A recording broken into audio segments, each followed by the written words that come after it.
جس کھیت سے دہقان کو میسر نہ ہو روزی، اس کھیت کے ہر گوشہ گندم کو جلا دو۔ آج میں مزدوروں کے عظیم رہنما، ان کے دکھوں کے ساتھی، ان کے لیے بے لوث مقدمے لڑنے والے اپنے استاد محترم بابو ادریس میں مخاطب ہوں، جو مزدوروں یا ملازمین پر جب کڑا وقت آتا تھا تو وہ سب سے پہلے میدان عمل میں نکلتے تھے،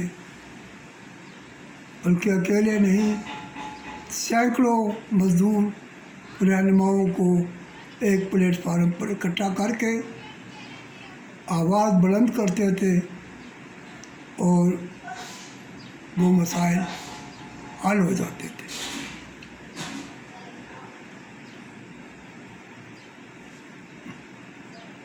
مجھے یہ بھی دکھ ہے، ملک کی سب سے بڑی فیڈریشنز اور کنفیڈریشنز بھی آج خاموش ہیں، ان کی طرف سے بھی کوئی ملازمین کے لیے ٹھنڈی ہوا کا جھونکا نہیں آ رہا ہے۔ چند غریب پسے ہوئے مزدور رہنما اٹھ کھڑے ہوئے ہیں اور آواز بلند کر رہے ہیں اور کوشش کر رہے ہیں کہ حکومت ان کی آواز سنے۔ حکومت نے سب سے پہلا بار یہ کیا کہ ملک کے 70-72 سال کی تاریخ میں پہلی مرتبہ تنخواہوں اور پینشن میں اضافہ نہ کیا، لیکن دوسری طرف انڈر گراؤنڈ طاقتور طبقہ اپنی تنخواہ میں اضافہ کرا چکا ہے۔ اب دوسرا وار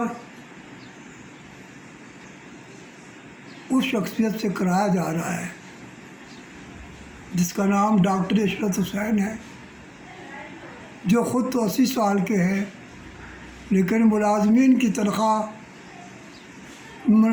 عمر 55 سال کرنے پر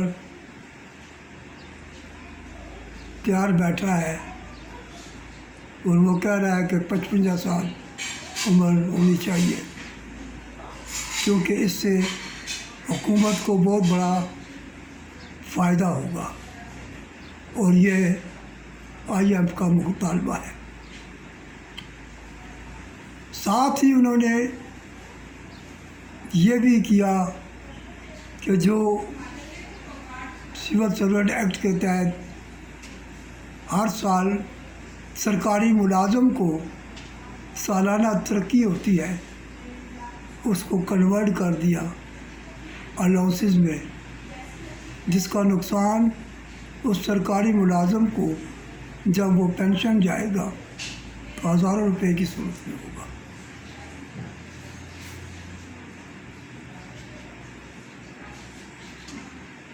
میں یہاں یہ کہنا بھی چاہتا ہوں کہ کیا IMF کو 18,000 سے لے کر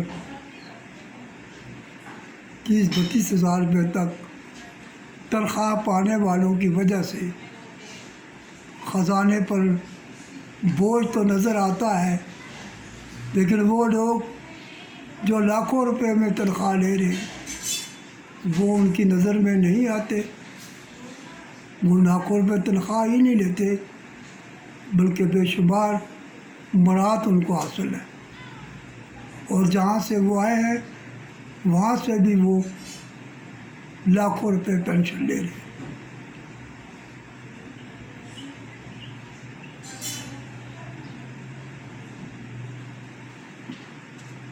مجھے حیرانی ہوتی ہے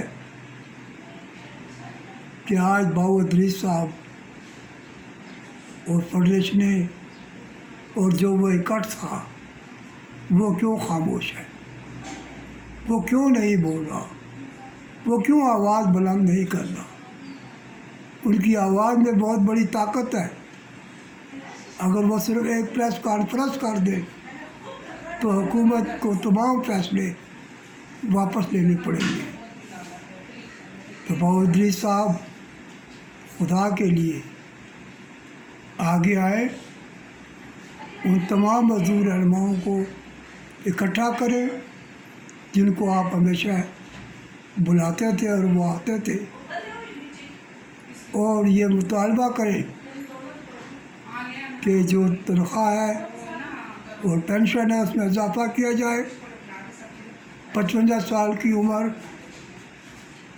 ختم کی جائے. انکریمنٹ سالانہ جو ہے وہ تنخواہ کے ساتھ لگائی جائے، اور غریب پینشنوں کے ساتھ زیادتی نہ کی جائے، کیونکہ پینشن صرف مرد نہیں لے رہے، بیوہ عورتیں اور یتیم بچے بھی لے رہے. اگر یہ مدینہ کی ریاست ہوتی تو بیوہ کی پینشن 20% اضافہ ہونا چاہیے تھا، کیونکہ 200% اضافہ ہونا چاہیے تھا. کیوں؟ کہ اس کا کمانے والا کوئی نہیں. جبکہ اس کی پینشن اگر کم ہوئی تو وہ کیا کرے گی؟ میرے منہ میں خاک. کیا ہم ان کو غلط کاری کی طرف لے جانا چاہتے ہیں؟ بچوں کو بھوکا مارنا چاہتے ہیں؟ کیا یہ آپ نے نہیں دیکھا کہ ایک بندے نے اپنے بچوں کو اور خود کو زہر دے کر ختم کر دیا بھوک کے ہاتھوں؟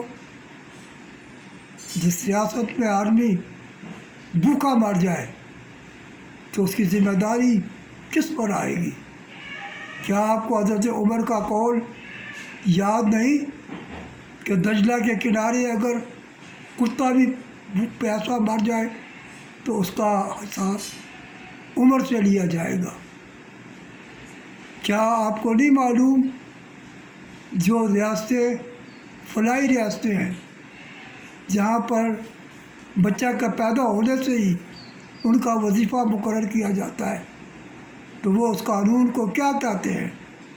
وہ قانون عمر لا کہلاتا ہے، کیونکہ یہ حضرت عمر نے یہ لا کیا تھا کہ بچے کے پیدا ہوتے ہی اس کا وظیفہ مقرر کیا جائے. خدا اللہ عمران خان صاحب ان دوسرے ملکوں سے آئے ہوئے مشیروں سے مشورہ نہ کریں. یہ تو ارب پتی لوگ ہیں، انہیں تو بھوک کا پتہ ہی نہیں ہے، انہیں تو غربت کا پتہ ہی نہیں ہے.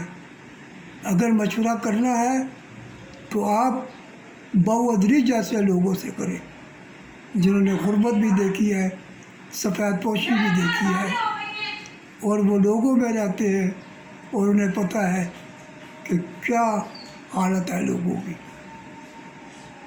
میں یہ بھی بتاؤں کہ آپ سمجھتے ہوں گے کہ خاموشی ہے، لیکن خاموشی بہت بڑے طوفان کا پیش خیمہ ہوتی ہے جو اپنے ساتھ سب کچھ بہا کر لے جاتی ہے. خدا را ملک کو بچائیں، قوم کو بچائیں، خود کو بچائیں. کل پھر آپ نے واپس اسی قوم کے سامنے ووٹوں کے لیے آنا ہے، تو میں بابو ادریس صاحب سے پوچھتا ہوں کہ بابو صاحب آپ کس منہ سے تحریک انصاف کے لیے ووٹ مانگیں گے؟ کیا آپ میں ہمت ہوگی کہ آپ ووٹ مانگیں؟ اس لیے آج ہی اپنی حکومت کو سمجھائیں کہ زیادتی نہ کریں. اگر فنڈ جمع نہیں ہوتے اس کے اور کئی طریقے ہیں. جو چوری ہو رہا ہے پر اس کو روکیں، بیوروکریسی کو نکیل ڈالیں، کسٹم والوں کو نکیل ڈالیں، ایف ڈی والوں کو نکیل ڈالیں، جن کی وجہ سے آپ کا بجٹ مکمل نہیں ہوتا. آخر میں یہی کہوں گا کہ دنیا میں کوئی اس کا منافق نہیں قتیل جو ظلم تو سہتا ہے بغاوت نہیں کرتا۔ شکریہ۔